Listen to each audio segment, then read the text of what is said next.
Hi everyone, thank you for joining me today. My name's David and I'm a part of the business operations team here at OpenSensors. This means I spend a lot of time sitting down and talking through prospective clients' needs and goals and discussing with them how occupancy data could help them address their space and real estate challenges. So fingers crossed you're in good hands. The purpose of today's session is to explore some of the key metrics to consider when looking at meeting room occupancy and then start to think about what ways this data can be used to make changes within the workplace, both for the physical space itself but also surrounding the behaviours of your teams and departments. This is all done in the name of optimization, ensuring that your space is being used to its full potential and is enabling your employees to reach theirs. Also, just before we kick off properly, I'd like to draw your attention to the Q&A function at the bottom of your screens. Please feel free to ask a question at any time and I'll either try to slot it in as we go or I'll cover it at the end. There'll also be a few poll questions pop up on your screen throughout the session, so please do watch out for those. Right, first off, to give a little context to the session, I'm going to start by briefly going over why meeting room occupancy is worth considering, beyond the obvious being able to easily find a space to work. The first area I'm going to emphasise is the financial impact optimising these spaces can have, which is twofold. Firstly, in most organisations, real estate costs are the second largest operating cost behind staff salaries. When you consider this, alongside the fact that rooms in general are booked 95% of the time but actually have a 38% no-show rate, it becomes clear that the traditional as such approach to meeting rooms is incredibly inefficient. This unused space is literally wasted money. You're paying for square footage, audiovisual supplies, light and heating, all for no one to turn up. Moreover, and this is an area which is becoming increasingly topical at the moment, this inefficiency is incredibly damaging to the environment. Buildings are responsible for 36% of global energy consumption and 39% of CO2 released into the atmosphere. As a collective, it's important we start to optimise the use of space already available to us before even thinking about building more. The second financial element I want to touch on surrounds productivity.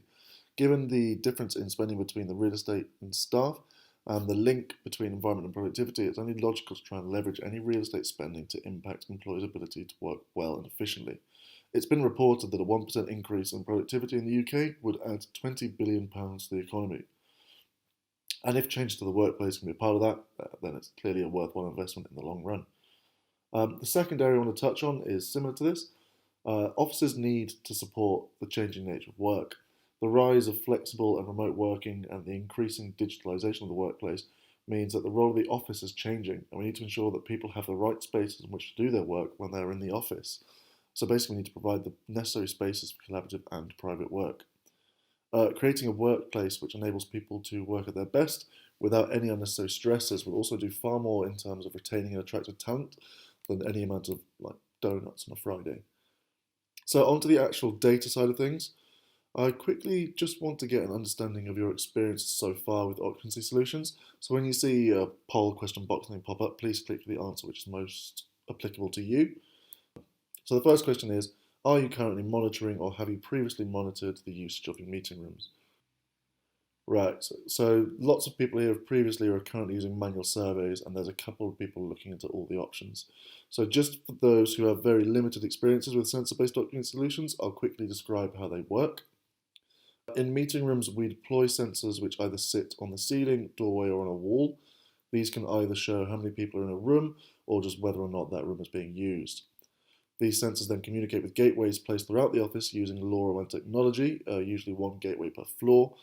This means there's no infringement on pre-existing IT networks. The data is then stored in the cloud and presented on our dashboard, a part of which you can see currently on screen.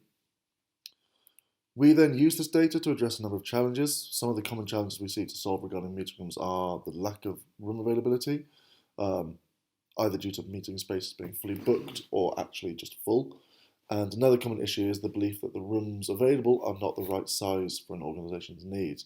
Oh, a relevant question's popped up, which is data protection and security are huge concerns for us. Do these sensors collect personal data? To put it simply, no, they don't. Occupancy sensors monitor heat and movement, and the counter sensors just monitor movement.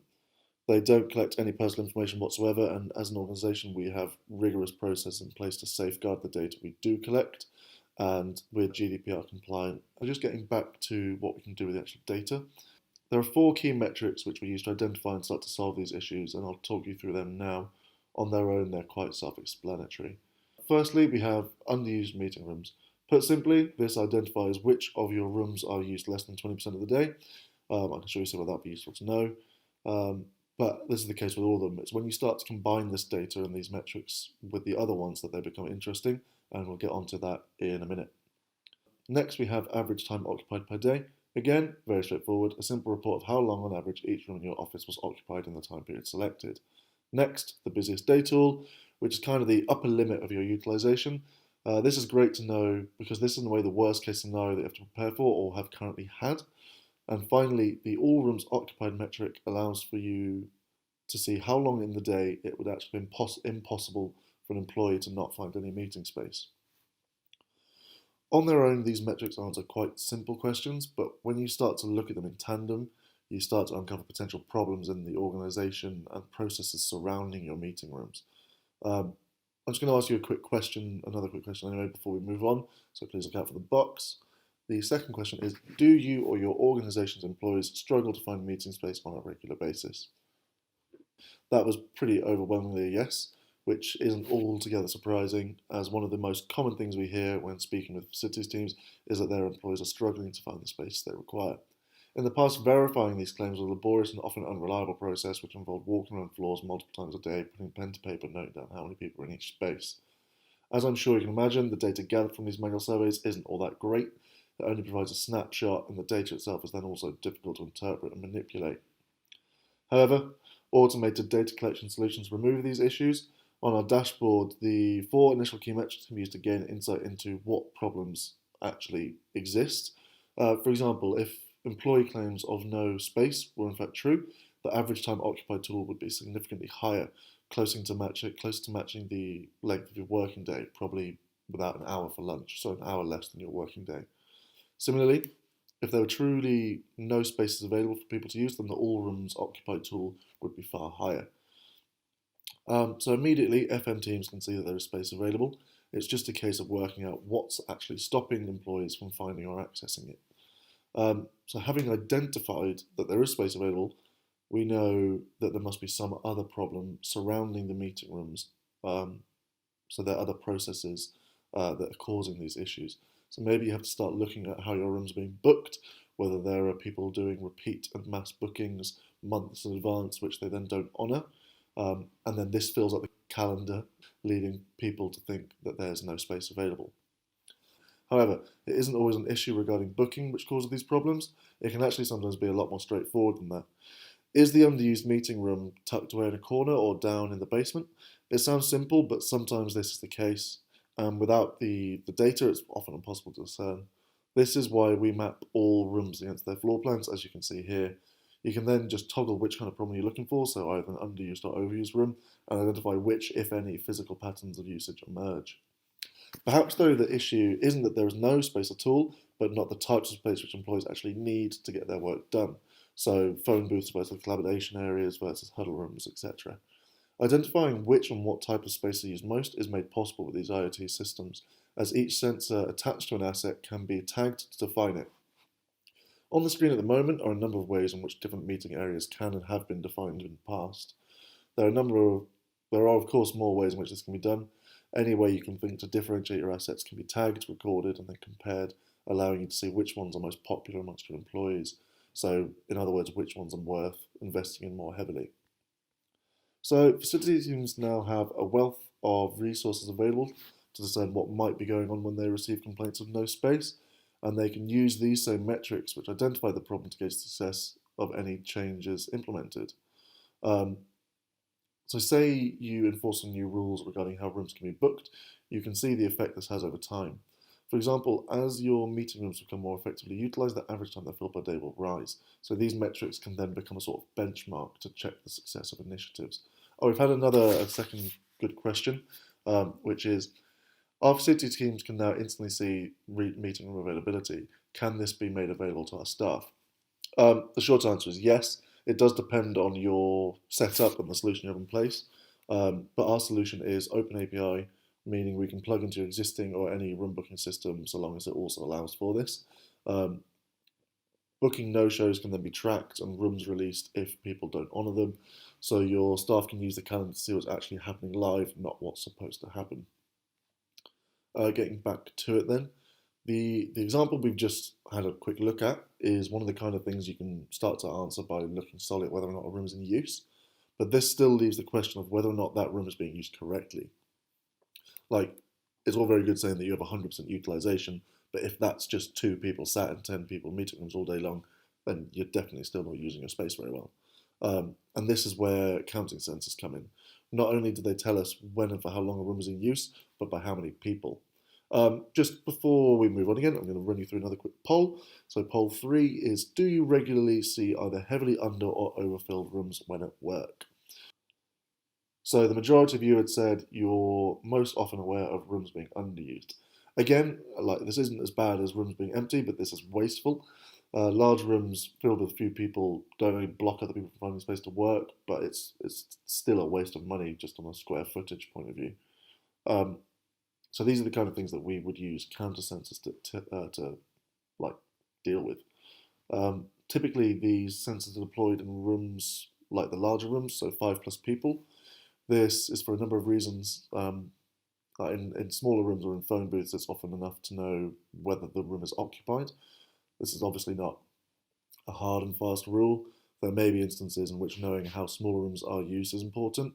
Say, for example, if a company was looking to potentially invest in phone booths, they may want to understand how often their smaller rooms were used by, say, one person just taking a call, um, and then that can tell them how many phone booths they actually need. However, it is frequently and commonly the larger rooms which gain attention. They represent both a bigger investment in terms of cost, but also a bigger potential for change. Like larger rooms can be repurposed or divided, where smaller rooms often can't be, and the value of that extra layer of detail comes from. So the way this happens is counter sensors allow you to over time work out the actual distribution of the meetings taking place. So how many were 1 person, 2 person, 4 person, and so on and so forth. And then you can fit your rooms to suit this distribution. And that's what this engine here is showing. You can look at the current space you have available, and based on the data gathered in the period, you can then generate a more appropriate collection of rooms. So the longer the period, the more representative of what's actually going on in your office. Um, by changing your rooms based on this data, not only will you reduce the number of times you walk around the office and see 2 or 3 people take up a 10 person meeting room, but you'll also make it easier for people to find the space they need in the first place, as your workplace reflects what's actually happening. So if people need lots of 2 person meeting rooms, there'll be more of them available because that's what you have. So that concludes the, I guess, body of my presentation. Hopefully you now have a slightly better understanding of the processes and changes that occupancy data can help influence, um, both on the people that fill a space and the physical nature of that space itself. There have been a number of other questions which popped up, which I didn't manage to get to, so I'll quickly go through them before signing off. One of you asked, we've previously had issues with employee concerns. How do you get over this, basically? So how do you get employee buy-in? The long and the short of it is communication. To get employee buy-in, you need to make sure that they are made aware of what the purpose of the study is from an early stage, making sure to let them know the value it will add to their working experience and also the company as a whole. Um, the purpose of these projects is to create the best workplace possible, really, and that's for the employees. And telling them what kind of data is being gathered and how it's being used is vital in making sure they're on board. It's like you're not trying to see how long an individual person spent at their desk to reprimand them. It's how many desks do we actually need for this company to operate as smoothly as possible. It sounds similar, but it's very different. Um, so the second question is, what's the recommended length of running this type of project? There's no hard and fast rule here. It depends on what you're trying to achieve. If you set down the path of introducing activity-based working, for example, measuring space utilization will be an ongoing process as like trends change, employees change, workforces change. Everything is changing constantly in the workplace, so you're constantly going to need to be readjusting and have that data available to do so. Um, you also need to then take a longer term view because the utilization data will dovetail into the different facets of the organization that then drive real estate decisions. Um, However, in general, if you're planning a short-term utilization project, then we'd highly recommend 3 to 6 months as the minimum. Anything less, and it won't be an accurate reflection of how your spaces are being used. I'd like to thank you all for coming along today. Any other questions, please do get in touch. My email is david.a@opensensors.com. Also, feel free to use the Get in Touch page on our website or just call in. We're running another webinar pretty soon on desk utilisation. We'll make sure to invite you all to that, and I hope to see you there. Thank you very much.